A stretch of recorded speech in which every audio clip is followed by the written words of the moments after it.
नमस्कार विद्यार्थी मित्रांनो, आज आपण इयत्ता 8वी विषय इतिहास धडा 6वा अभ्यासणार आहोत। मी सौ तुपकर RS। आपल्या धड्याचे नाव आहे स्वातंत्र्य चळवळीच्या युगास प्रारंभ। मुलांनो, आधी आपण धड्याचं नावच समजून घेऊया। धड्याचं नाव आहे स्वातंत्र्य चळवळीच्या युगास प्रारंभ। भारत इंग्रजांच्या ताब्यात होता तेव्हा भारतीय तरुण जागृत होऊन त्यांनी स्वातंत्र्यासाठी जे प्रयत्न केले त्या प्रयत्नाचा काळ म्हणजेच स्वातंत्र्य चळवळीच्या युगास प्रारंभ। इंग्रजी शिक्षणाचे भारतीय समाज जीवनावर संमिश्र परिणाम झाले। नवसुशिक्षित म्हणजे नव्यानेच ज्ञान मिळवलेले समाजाने घडवून आणलेल्या प्रबोधनामुळे म्हणजेच विचारातील बदलामुळे राष्ट्रीयत्वाच्या भावनेचे बीजारोपण झाले। भारताच्या विविध भागातील चळवळीमुळे वेगवेगळ्या प्रांतातील राजकीय संस्थांचे एकसूत्रीकरण करणे, राजकीयदृष्ट्या जागृत असलेल्या विविध गटांना आणि व्यक्तींना एकत्र आणणे आणि राष्ट्राच्या हिताच्या प्रश्नांकडे लोकांचे लक्ष वेधून राष्ट्राच्या आकांक्षा प्रकट करणे यासाठी एक अखिल भारतीय स्तरावरील राजकीय संघटना उभी करण्यासाठी अनुकूल परिस्थिती निर्माण झाली। इंग्रजी शिक्षणाचे काही फायदे झाले तर काही तोटेही झाले, पण नवीन शिकलेल्या तरुणांनी वैचारिक क्रांती केली, नवे बदल घडवून आणले, वेगवेगळ्या भागातील लोकांना एकत्र आणले, वेगवेगळ्या चळवळी सुरू झाल्या। तुमच्या एक लक्षात आलं असेल की परिच्छेद वाचून झाल्यानंतर मी त्या परिच्छेदाबद्दल थोडक्यात माहिती सांगितली। इथून पुढेही असेच लक्ष ठेवा। प्रत्येक परिच्छेदानंतर त्या परिच्छेदातला मुख्य विषय परिच्छेदाबद्दलची थोडक्यात माहिती मी सांगणार आहे। ब्रिटिश राजवटीतील प्रशासकीय केंद्रीकरण। ब्रिटिश प्रशासनामुळे भारतात खऱ्या अर्थाने एक छत्री अंमल सुरू झाला। देशभर समान धोरणे, सर्वांना कायद्यासमोर समान दर्जा यामुळे लोकांमध्ये एक राष्ट्रीयत्वाची भावना विकसित झाली। आपलं एकच राष्ट्र आहे हे समजलं। ब्रिटिशांनी आपल्या प्रशासनाच्या सोयीसाठी व लष्कराच्या जलद हालचालींसाठी रेल्वे, रस्ते यांचे जाळे उभारले, परंतु या भौतिक सुविधांचा भारतीयांनाही फायदा झाला। भारताच्या विविध प्रांतातील लोकांचा परस्परांशी अधिक संबंध येऊन त्यांच्यामधील संवाद वाढला व राष्ट्रभावना वाढीला लागली। मुलांनो, यातून लक्षात आलं असेल की आपला भारत एक आहे, आपण या भारताची लेकरे आहोत, या भारतासाठी आपल्याला चळवळ करायची आहे, आपला देश आपल्याला स्वतंत्र करून घ्यायचा आहे अशी भावना नवसुशिक्षितांमध्ये निर्माण झाली।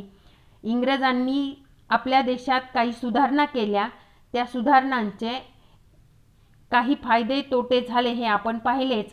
इंग्रजांच्या एकच सत्तेमुळे व त्यांनी केलेल्या सुधारणांमुळे भारतीयांमध्ये राष्ट्रीयत्वाची भावना निर्माण झाली। राष्ट्रीयत्व म्हणजे आपल्या देशाविषयी प्रेम।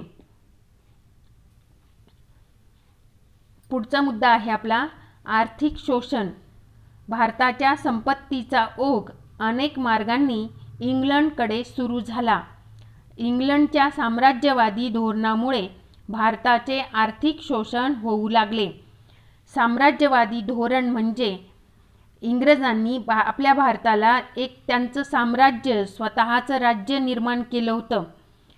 आपल्या देशात सत्ता इंग्रजांची होती, म्हणून ते काय करत होते, भारतातील शेती, उद्योगधंदे, व्यापार याचे फायदे स्वतःच्या देशासाठी करून घेत होते। आपल्या भारतात होणारे फायदे सर्व मिळणारा नफा म्हणजे पैशाच्या स्वरूपात किंवा वस्तूंच्या स्वरूपातील नफा ते त्यांच्या देशात घेऊन जात होते। यालाच म्हणायचं आर्थिक शोषण। शेतकऱ्यांना सक्तीने नगदी पिके घ्यावयास लावणे, शेतसाऱ्याचे ओझे, सततचे दुष्काळ यामुळे भारतीय शेतीचा कणा मोडला। पारंपरिक उद्योगधंद्यांचा ऱ्हास झाल्याने बेकारी वाढली। भांडवलदारांकडून कामगार वर्गाचे शोषण होत होते. मध्यम वर्गावर नवनवे कर लादले. यामुळे लोकांच्या मनात असंतोष खदखदत होता. नगदी पिके म्हणजे रोख पैसा मिळवण्याच्या हेतूने घेतलेली पिके. शेतसारा म्हणजे शेतासाठी भरलेला कर. सध्या आपण घरपट्टी, नळपट्टी भरतो, पण त्याचं प्रमाण कमी आहे. त्या काळात मात्र इंग्रज शेतकऱ्यांकडून मोठ्या प्रमाणात कर गोळा करत होते. यालाच म्हणायचं शेतसारा. पुढचा मुद्दा आहे आपला पाश्चिमात्य शिक्षण. पाश्चात्य शिक्षणाच्या प्रसारामुळे न्याय, स्वातंत्र्य, समता, लोकशाही अशा नव्या संकल्पनांची भारतीयांना ओळख झाली. बुद्धिनिष्ठा, विज्ञाननिष्ठा, मानवता, राष्ट्रवाद अशी मूल्ये भारतीयांनी आत्मसात केली. त्यामुळे आपल्या देशाचा कारभार करण्यासाठी आपण सक्षम असून या मूल्यांच्या आधारावर आपल्या देशाची उन्नती म्हणजेच प्रगती साधावी अशी भावना रुजू लागली. इंग्रजी भाषेमुळे भाषिक विविधतेने संपन्न असलेल्या भारताला संपर्काचे एक नवे माध्यम मिळाले.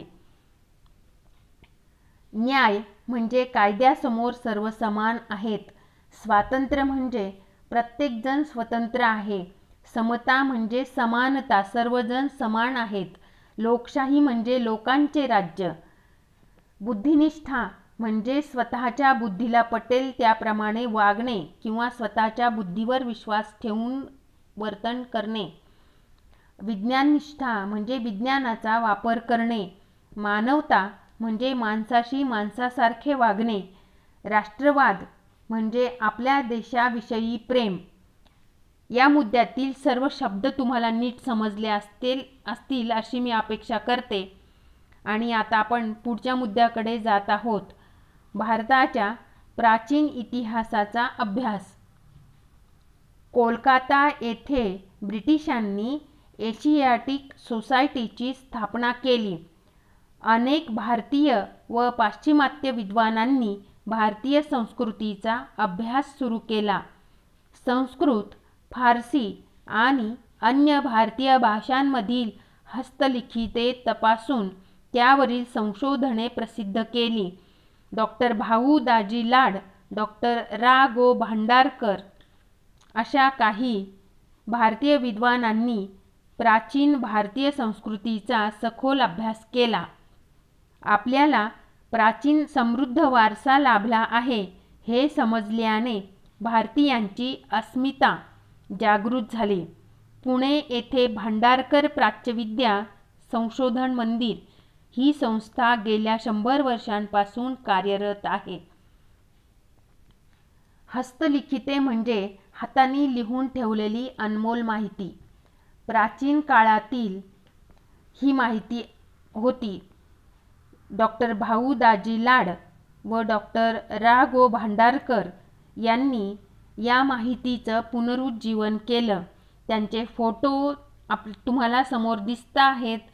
यातील माहिती जर बारीक असेल, वाचायला कठीण जात असेल तर आपलं पुस्तक उघडून पान नंबर 25 वरचे फोटो पहा. पुस्तकातही लक्ष द्या.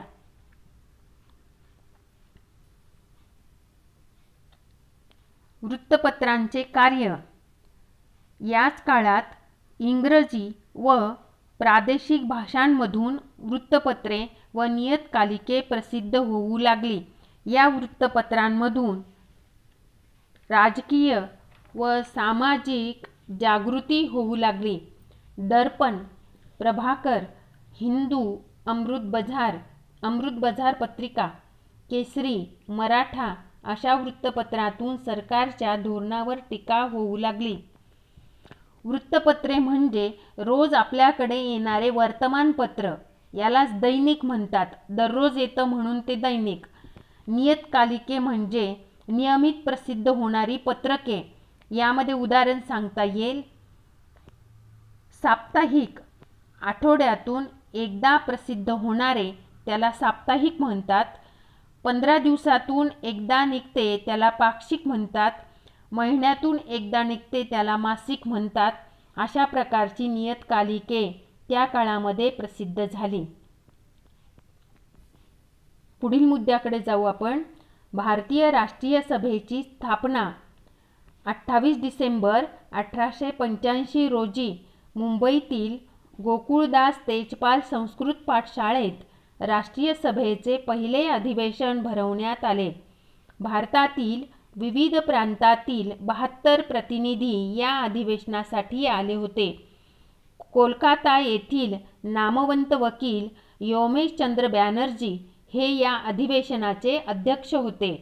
या सर्वांनी मिळून याच सभेत भारतीय राष्ट्रीय सभेची म्हणजेच इंग्रजीतून इंडियन नॅशनल काँग्रेसची स्थापना केली. ॲलन ऑक्टव्हियन ह्यूम या ब्रिटिश अधिकाऱ्यानेही राष्ट्रीय सभेच्या स्थापनेत पुढाकार घेतला, म्हणजे राष्ट्रीय सभेच्या स्थापनेसाठी मदत केली.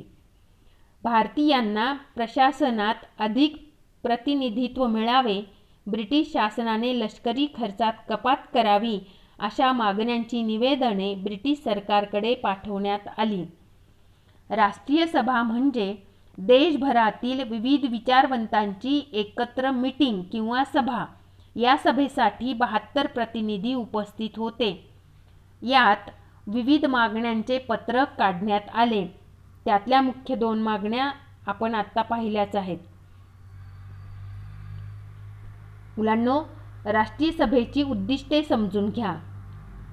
भारताच्या निरनिराळ्या भागातील लोकांना धर्म, वंश, जात, भाषा, भौगोलिक प्रदेश असे भेद विसरून एका व्यासपीठावर आणणे, परस्परांच्या समस्या जाणून घेऊन विचारविमर्श करणे, लोकांमध्ये ऐक्य भावना वृद्धिंगत म्हणजे वाढवणे,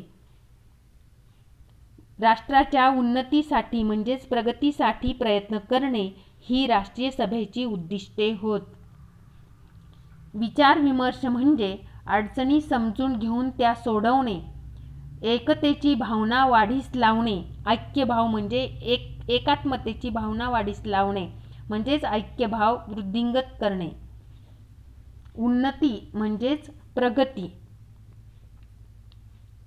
चला तर मग आता आपण पुढचा मुद्दा पाहू. मवाळ युग सन 1885 ते 1905. मुलांनो, अचानक वेगळा मुद्दा म्हणून गडबडून जाऊ नका. राष्ट्रीय सभेमध्ये 2 विचार प्रवाह निर्माण झाले. या विचार प्रवाहातला पहिला विचार प्रवाह आहे मवाळ युग, मवाळ ग्रुप, आणि त्याचा काळ आहे 1885 ते 1905. राष्ट्रीय सभेच्या स्थापनेनंतरच्या सुरुवातीच्या दशकात त्यांचे कार्य संथपणे पण सातत्याने सुरू होते. राष्ट्रीय सभेचे नेते वास्तववादी व उच्च शिक्षित होते. संघटन कार्यातून भक्कम पाया उभारला पाहिजे याची त्यांना जाणीव होती. पाश्चात्य विचारवंतांच्या उदारमतवादी तत्त्वज्ञानाचा, स्वातंत्र्य, समता, बंधुता या मूल्यांचा त्यांच्यावर प्रभाव होता. त्यांचा सनदशीर मार्गावर विश्वास होता. सनदशीर मार्गाने मागणी केल्यास इंग्रज आपल्या मागण्यांना न्याय देतील अशी त्यांना आशा वाटत होती. गोपाळकृष्ण गोखले, फिरोजशाह मेहता, सुरेंद्रनाथ बॅनर्जी हे मवाळ पुढारी होत. वास्तववादी म्हणजेच सत्याची जाणीव असलेले, उच्च शिक्षित म्हणजेच ज्ञानी, स्वातंत्र्य म्हणजेच आपण स्वतंत्र आहोत, समता म्हणजे सर्वजण समान आहेत, बंधुता म्हणजे एकमेकांशी भावाभावाप्रमाणे वागणे ही महत्त्वाची मूल्ये यातील आहेत. राष्ट्रीय सभेच्या अधिवेशनात प्रांतिक विधिमंडळात लोकप्रतिनिधी असावेत, सुशिक्षित भारतीयांना नोकऱ्या मिळाव्यात, वाढत्या लष्करी खर्चात कपात व्हावी, लोकांच्या कायदेशीर हक्कांचे रक्षण व्हावे म्हणून कार्यकारी संस्था व न्याय संस्था यांची फारकत करावी असे विविध ठराव त्यांनी मांडले. राष्ट्रीय चळवळीत फूट पाडण्यासाठी यानंतरच्या काळात ब्रिटिशांनी फोडा आणि राज्य करा या नीतीचा अवलंब केला. वास्तववादी म्हणजेच सत्याची जाणीव असलेले, उच्चशिक्षित म्हणजेच ज्ञानी, स्वातंत्र्य म्हणजेच स्वतंत्रता, एकमेकांशी ऐक्यभावाने वागणे, यात फोडा आणि राज्य करा म्हणजेच भारतीयांमध्ये फूट पाडून भांडणे लावून देऊन आपणच राज्य करावे म्हणजेच इंग्रजांचं राज्य टिकावं म्हणून इंग्रजांनी फोडा व राज्य करा या नीतीचा अवलंब केला.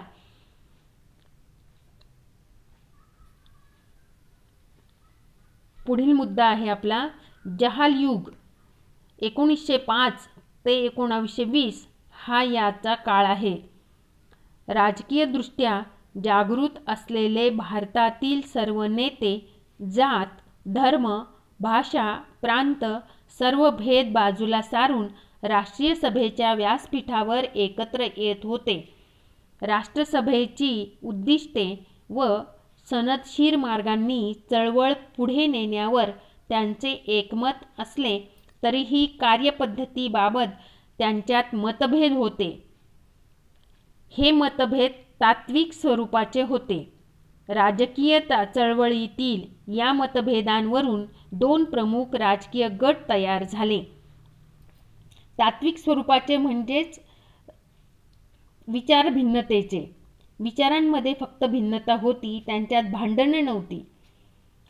शांततेच्या सनदशीर मार्गांचा पुरस्कार करणारे ते मवाळ व स्वातंत्र्यासाठी अधिक तीव्र संघर्ष केला पाहिजे असे मानणारे ते जहाल होत. लाला लजपतराय, बाळ गंगाधर टिळक व बिपिनचंद्र पाल हे जहाल पुढारी मानले जात. जहाल युग. सनदशीर म्हणजेच नियम किंवा कायद्याप्रमाणे वागणे. शांततेच्या सनदशीर मार्गाने प्रयत्न करणारे ते मवाळ व तीव्र संघर्ष केला पाहिजे ते जहाल असे दोन गट पडले. सुरुवातीच्या काळात जहाल नेत्यांनी भारतीयांमध्ये राजकीय जागृती घडवून आणण्यासाठी वृत्तपत्रे, राष्ट्रीय उत्सव व राष्ट्रीय शिक्षण या मार्गांचा अवलंब केला.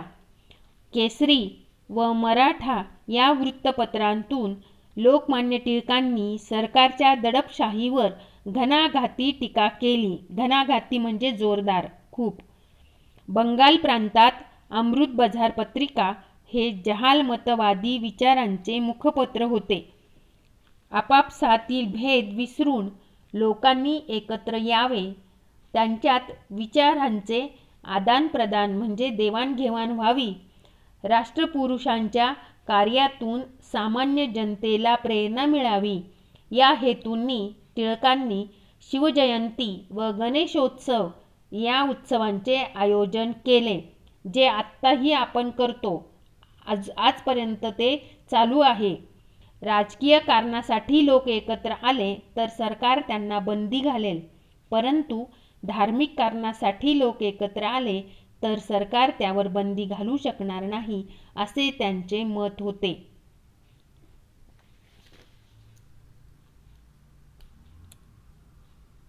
घणाघाती म्हणजेच जोरदार टीका केली टिळकांनी इंग्रजांच्या वृत्तीवर, इंग्रजांच्या योजनांवर टीका करण्यासाठी त्यांनी केसरी व मराठा या वृत्तपत्रांचा वापर केला. टिळकांनी मंडालेच्या तुरुंगात गीता रहस्य हा ग्रंथ लिहिला. त्याचा गाभा कर्मयोग असून लोकांनीही कृतिशील राहावे यावर त्यांचा भर होता.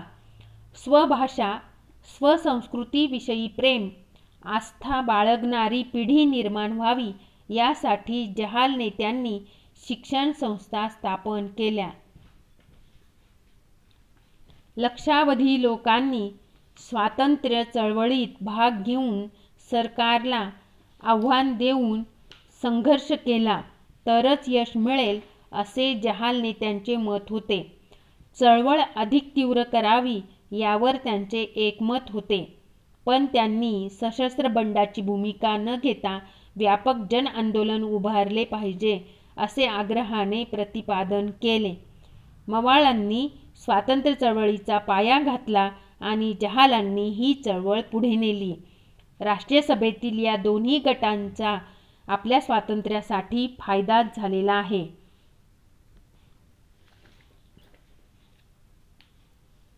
गीता रहस्याचा गाभा म्हणजे गाभा याचा अर्थ आहे मुख्य विषय. मंडालेच्या तुरुंगात टिळकांनी गीता रहस्य हा ग्रंथ लिहिला. त्याचा मुख्य विषय होता कर्मयोग. कर्मयोग म्हणजे आपण जसे काम करतो तसा परिणाम होतो, म्हणून लोकांनी कृतिशील असावे, सतत कार्यरत राहावे, चळवळीसाठी सतत प्रयत्न करावा असं लोकमान्य टिळकांचं मत होतं. आपला पुढील मुद्दा लक्षात घ्या. 1897 मध्ये पुण्यात प्लेगच्या साथीने हाहाकार उडवला. प्लेग हा संसर्गजन्य रोग होता. जसा सध्या कोरोनाने जसं आपण हैराण झालोय, तसाच त्या काळामध्ये प्लेगच्या साथीने पुण्यात लोक हैराण झाले होते. शेकडो लोक मृत्युमुखी पडले. या साथीला आटोक्यात आणण्यासाठी रँड या अधिकाऱ्याची नेमणूक झाली. प्लेगचे रोगी शोधून काढण्यासाठी झडत्या घेण्याचे सत्र सुरू झाले. लोकांवर जुलूम जबरदस्ती केली. याचा बदला म्हणून चाफेकर बंधूंनी रँडचा वध केला. वध म्हणजे खून. सरकारने टिळकांचा या कटाशी संबंध जोडायचा आटोकाट प्रयत्न केला. त्यात अपयश आले तरीही सरकारने सूडबुद्धीने म्हणजे द्वेष भावनेने लोकमान्य टिळकांना तुरुंगात टाकले. बाळांनो, पुढचा मुद्दा आहे आपला बंगालची फाळणी. फाळणी म्हणजे दोन भाग. हिंदू मुस्लिम समाजात दुहीचे बीज पेरून फोडा आणि राज्य करा या नीतीचा अवलंब करायचे ब्रिटिशांनी ठरवले. तत्कालीन व्हाईसरॉय लॉर्ड कर्झनने त्याला खतपाणी घातले.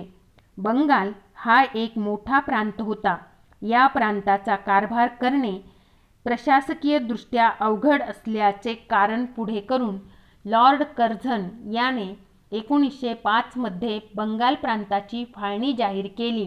या फाळणीमुळे मुस्लिम बहुसंख्याकांचा म्हणजे मुस्लिमांची संख्या जास्त असणारा पूर्व बंगाल आणि हिंदूंची संख्या जास्त असणारा पश्चिम बंगाल अशी रचना झाली.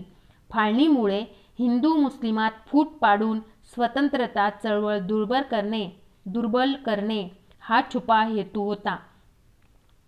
दोघांच्या भांडणात तिसऱ्याचा लाभ या उक्तीप्रमाणे इंग्रजांनी बंगाल प्रांताचे हिंदू मुस्लिम असे दोन भाग पाडले. मुस्लिम जास्त असणारा पूर्व बंगाल आणि हिंदू जास्त असणारा पश्चिम बंगाल अशी रचना करून दोघांमध्ये द्वेषभावना निर्माण केली. त्यांचा भारतीय स्वातंत्र्य लढा दुर्बल करण्याचा मुख्य हेतू होता. पुढचा मुद्दा आहे आपला वंगभंग चळवळ. वंगभंग म्हणजे कायद्याचा भंग करणे, कायदा मोडणे. बंगालमध्येच नव्हे तर संपूर्ण भारतात फाळणी विरोधात जनमत जागृत झाले. लोक दक्ष झाले. 16 ऑक्टोबर हा फाळणीचा दिवस राष्ट्रीय शोक दिन म्हणून पाळण्यात आला. शोक दिन म्हणजे दुःखाचा दिवस. भारतभर निषेध सभांद्वारे सरकारचा निषेध म्हणजेच विरोध केला गेला. वंदे मातरम हे गीत सर्वत्र गायले जाऊ लागले. ऐक्याचे प्रतीक म्हणून रक्षाबंधनाचा कार्यक्रम घेण्यात आला.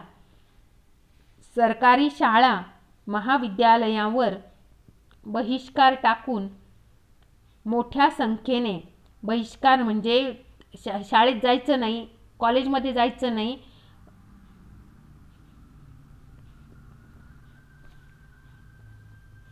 मोठ्या संख्येने विद्यार्थी या चळवळीत सामील झाले.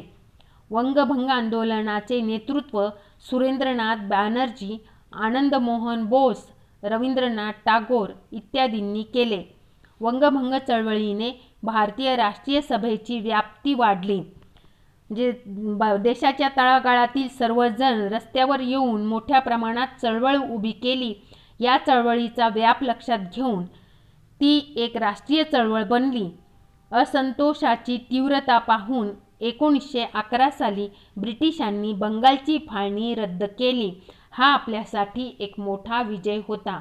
मुलांनो, आत्तापर्यंत आपण अभ्यासलेल्या अर्ध्या धड्यावर काही प्रश्न पुढे दिले आहेत. एकूण 10 प्रश्न आहेत. त्याची उत्तरे याच धड्यातून म्हणजे आपल्या झालेल्या भागातून शोधून तुम्ही आपल्या वहीत लिहायचे आहेत. विद्यार्थी मित्रांनो, धडा नीट समजून घ्या. तुमच्याकडे पुस्तके आहेत. पुस्तकातून एकदा हा धडा नीट वाचून घ्या. जेवढा झाला भाग, आपला अर्धा झालेला भाग नीट वाचून घ्या. त्या भागावर प्रश्नांची उत्तरे लिहा.